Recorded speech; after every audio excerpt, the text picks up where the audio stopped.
I've always enjoyed good travel books, whether it was something like, say, Mark Twain, Innocents Abroad, or John Steinbeck's Travels with Charlie. I always got and found them very, very interesting, taking me places that I've never been or places that I have been, and they remind you of what it was that you saw. And my friend Ken Jackson just published a book, The Smugglers of the Sulu Islands, which is exactly that kind of book. Certainly, it's not a kind of a Rick Steves guide to the world. This is more or less a regular, everyday guy traveling around the world, getting way, way off the beaten path, and writing down what he saw, what he thought, what he felt, what he experienced. And it's, to me, quite interesting.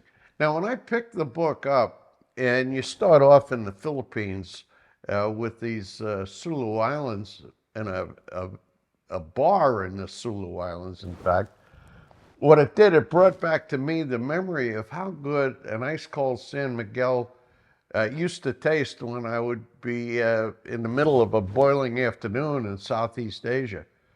Very, very interesting. Now he goes, it's not confined to Asia. I mean, there's quite a bit.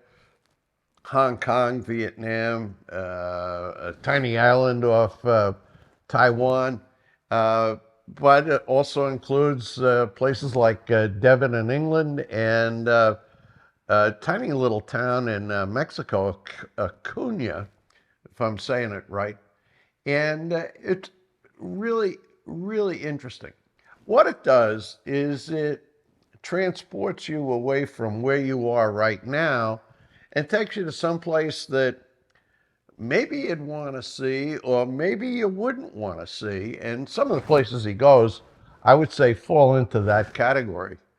Like his description of a cricket test match in Calcutta is, I think, very interesting, but I can tell you, you really don't want to visit Calcutta. I've done it, and it's pretty hard to take.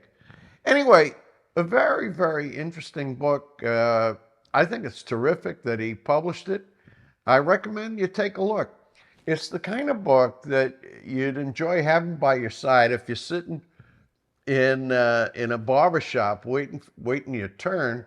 You know, you pick it up and you read a couple of articles, and it takes you away from the barber shop and brings you to some other crazy place in the world.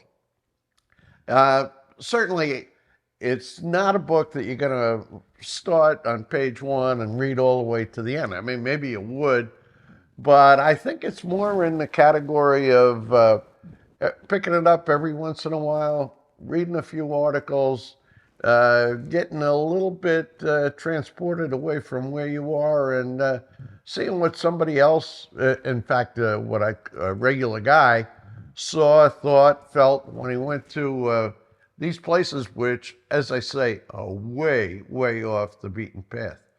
That's this week's recommendation. I'm really pleased to make it. The Smugglers of the Sulu Islands by my friend Ken Jackson. See you next week.